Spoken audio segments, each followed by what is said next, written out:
अब हम आपको भूटान से आई उस खबर के बारे में बताएंगे जो आपको चिंता में डाल देगी। सैटेलाइट से ली गई नई तस्वीरों के मुताबिक चीन भूटान के रास्ते भारत को घेरने की तैयारी कर रहा है। चीन ने डोकलाम से 9 किलोमीटर दूर भूटान के अमोचू नदी घाटी में एक गांव बसा लिया है और चीन ने इस गांव का नाम पंगडा रखा है। इससे यह साबित होता है कि गलवान के सैन्य संघर्ष के बाद चीन भारत से चुपचाप बदला लेने की तैयारी कर रहा है। आजकल पूरी दुनिया का ध्यान रशिया और यूक्रेन के युद्ध पर है और हम भी शायद ये सोचने लगे थे कि चीन अब शांत बैठा है, लेकिन सच्चाई ये है कि चीन लगातार भारत पर हमले की तैयारी कर रहा है और भारत की घेराबंदी के लिए उसने भूटान के वैकल्पिक रास्ते का विस्तार शुरू कर दिया है।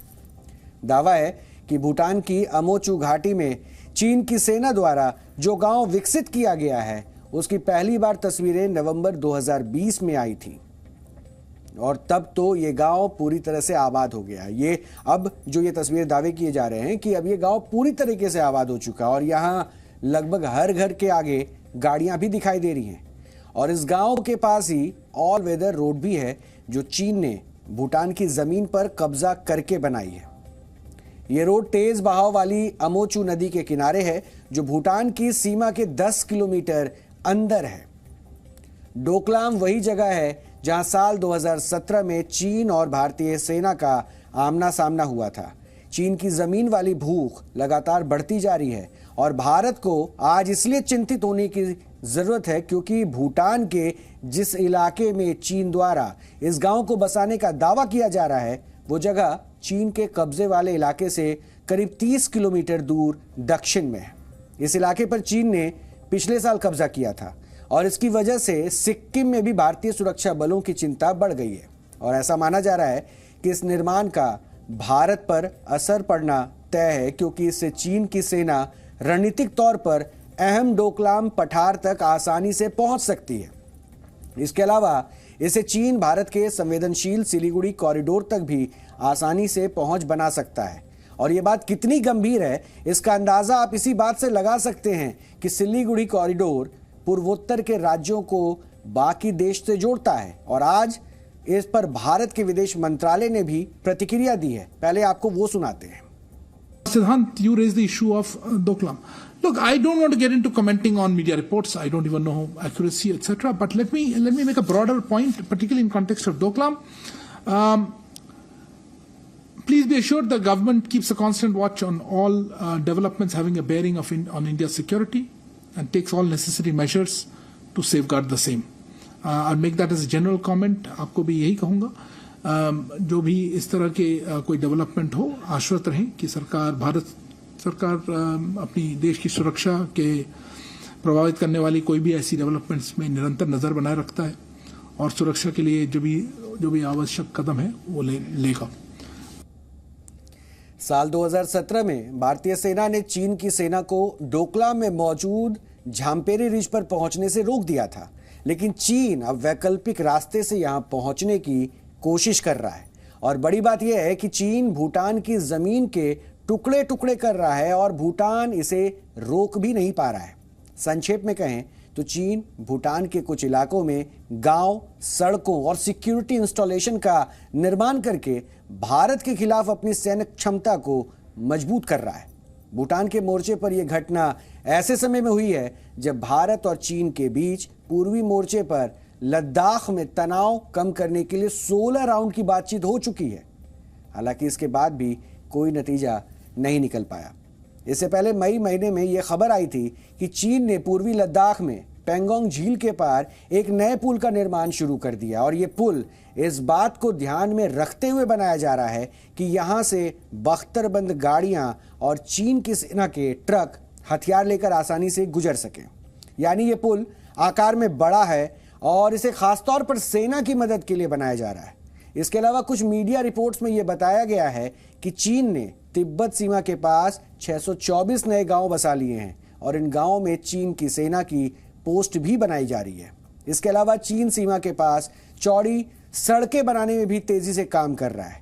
यानी चीन भारत के खिलाफ पूर्वी लद्दाख में वही रणनीति अपना रहा है जो उसने साउथ चाइना सी में अपनाई है। यानी साउथ चाइना सी पर अपना दावा मजबूत करने के लिए चीन ने वहां आर्टिफिशियल आइलैंड भी विकसित कर लिया है और वहां अपनी सेना को भी तैनात कर दिया है। हालांकि ऐसा नहीं है कि यह सब कुछ भारत को नहीं दिख रहा। भारत की सेना और भारत की सरकार चीन की इन गतिविधियों पर पैनी नजर रख रही है और इसके जवाब में भारत भी सीमा के पास अपने क्षेत्र में सड़कें और पुल बना रहा है और भारत सरकार ने हाल ही में सीमा के पास 32 नई सड़कें बनाने का फैसला किया है, जिनमें से 8 सड़कों को बनाने का काम भी शुरू कर लिया गया है। हालांकि यहां बड़ा सवाल यह है कि एक तरफ चीन भारत के साथ सीमा विवाद को लेकर बात भी कर रहा है और दूसरी तरफ वो भारत की घेराबंदी के लिए अपनी सेना और दूसरे संसाधनों का भी इस्तेमाल कर रहा है। तो चीन आखिर भारत को संदेश क्या देना चाहता है? इसे आप 4 पॉइंट से भी समझिए, ये बहुत जरूरी है समझना। पहला पॉइंट यह है कि चीन भारत के साथ सीमा विवाद को सुलझाने के पक्ष में है ही नहीं और चीन ने पाकिस्तान और म्यांमार जैसे देशों के साथ अपना सीमा विवाद वर्षों पहले ही सुलझा लिया था, लेकिन वो भारत के साथ ऐसा नहीं करेगा क्योंकि वो भारत को एक प्रतिद्वंदी यानी कॉम्पिटिटर देश के तौर पर देखता है और यह सीमा विवाद भी इकलौता ऐसा तरीका है जिसके जरिए चीन भारत को दबाव में लाने की कोशिश कर सकता है। दूसरा, चीन अपनी विस्तारीकरण की जो नीति है उस पर काम कर रहा है, जिसके तहत उन इलाकों पर अपना दावा कमजोर नहीं होने देना चाहता जो भारत के इस अधिकार क्षेत्र में है। और तीसरा, चीन सीमा पर सड़कें और पुल बनाकर और गांव विकसित करके भारत की सेना और भारत की सरकार पर मानसिक दबाव बना रहा है। और चौथा, चीन इसके जरिए दुनिया को यह भी दिखाना चाहता है कि उसकी सेना ऊंचे और दुर्गम इलाकों में भी युद्ध लड़ने के लिए सक्षम है और वो भारत के जरिए असल में अमेरिका जैसे देशों को जवाब दे रहा है। ये तो भूटान की टेरिटरी के अंदर चाइना बना दिया है, इसका मतलब भूटान चाइना को रोक नहीं पा रहा है। ये जो सब बन रहे हैं गांव, ये डुअल पर्पस हैं, यानी कि सिविलियन तो रहेंगे गांव में, परंतु उसके अलावा अगर मिलिट्री, चाइनीज मिलिट्री को इस्तेमाल करना हो तो इन गांवों की कंस्ट्रक्शन कैसी है पता नहीं है। हो सकता है उन घरों के अंदर बंकर्स भी बने हो या पोजीशंस हो, ताकि जब जरूरत पड़े तो चाइनीज मिलिट्री इनको इस्तेमाल कर सकती है अपनी मिलिट्री ऑपरेशंस के लिए।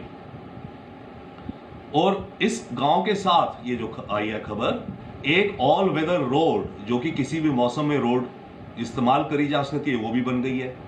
मतलब चाइनीज मिलिट्री तो इस सड़क पे आकर के, इस गांव में आकर के अपने को बेस करके, बेसिस बना करके भारत पे, और ये जिस इलाके में भारत को देख रही है जिस एंगल से, वो कहलाता है हमारा चिकन स्नैक, जो कि करीब 30 किलोमीटर वाइड ही है भारत का एरिया, जिसको चाइना अपनी मिलिट्री स्ट्रैटेजी में कभी ना कभी अटैक करना चाहेगा अगर भारत से कभी जंग हुई, कोई बड़ी हुई।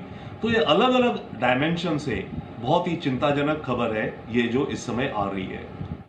तो चीन एक तरफ तो बात का ढोंग रच रहा है और दूसरी तरफ लड़ाई की तैयारी कर रहा है। जैसा आप देखें कि चीन इंफ्रास्ट्रक्चर बना रहा है लद्दाख से लेकर अरुणाचल प्रदेश तक, जिस प्रकार से उन्होंने 1500 गांव बना लिए हैं लाइन ऑफ एक्शन कंट्रोल के नज़दीक, जो कि गांव नहीं बट डिफेंडिंग लोकेलिटी का काम करेंगे लड़ाई के दौरान। वो नेपाल और जो भूटान है उसको प्रेशराइज कर रहा है। नेपाल के अंदर भी काफ़ी गांव बना लिए उसने अंदर। इसी प्रकार भूटान में उसने आमोचू जो वैली है वहाँ पर 3 गांव बना लिए हैं और वो वहाँ से झांफरी ले जाना चाहता है, जो जहाँ से वो सिलीगुड़ी कॉरिडोर को डोमिनेट करे, जो कि रोड जाती है भारत मेनलैंड से नॉर्थ ईस्ट में, और एक प्रकार उस इरादे से कि वो नॉर्थ ईस्ट रीजन को कट ऑफ कर दे भारत के मेनलैंड से। तो ये जो चीन के इरादे हैं वो उन पे जो आपको काफ़ी शक होता है और आपको भी तैयारी करनी पड़ेगी। और भारत लगा हुआ है अपनी पूरी कोशिश करने के लिए, और भारत ने जो इंफ्रास्ट्रक्चर है काफ़ी हद तक डेवलप कर लिया है, स्पेशली लास्ट 10 साल में। चीन की मंशा LAC पे धीरे धीरे अतिक्रमण की कार्रवाइयों को करते रहने की सदियों से चली आ रही है, और हाल ही में उसने जो नई इसमें नीति अख्तियार की है उसमें वो LAC के आसपास आधुनिक विलेज बनाने की बात कर रहा है, जिसका खास मकसद ये है कि LAC के जो उसके क्लेम एरियाज हैं उस पर वो अपना जो आबादी है उसको वहाँ बसाने की कोशिश करे, और जो परमानेंट स्ट्रक्चर्स बनेंगे रोड इंफ्रास्ट्रक्चर्स हो रहा है और जो गांव बन रहे हैं, वो बाद में उनकी जो चाइनीज़ आर्मी है उसके लिए वो शेल्टर और बाकी सुविधाओं के भी एक तरह से स्रोत रहेंगे। जिस तरह से भूटान में चीन ने गांव बनाए, उसी तरह से पेंगांग त्सो लेक के पास में फिंगर 8 का जो महत्वपूर्ण इलाका है, जहां तक भारत पहले पेट्रोलिंग किया करता था, उससे लगे हुए इलाके पे जो है चीन ने एक ऐसा ब्रिज बनाया है जिसमें कि टैंक्स और दूसरे जो आर्मर्ड व्हीकल्स हैं वो आसानी से फिंगर 8 के नज़दीक तक, करीब 20 किलोमीटर नज़दीक तक आ सकते हैं।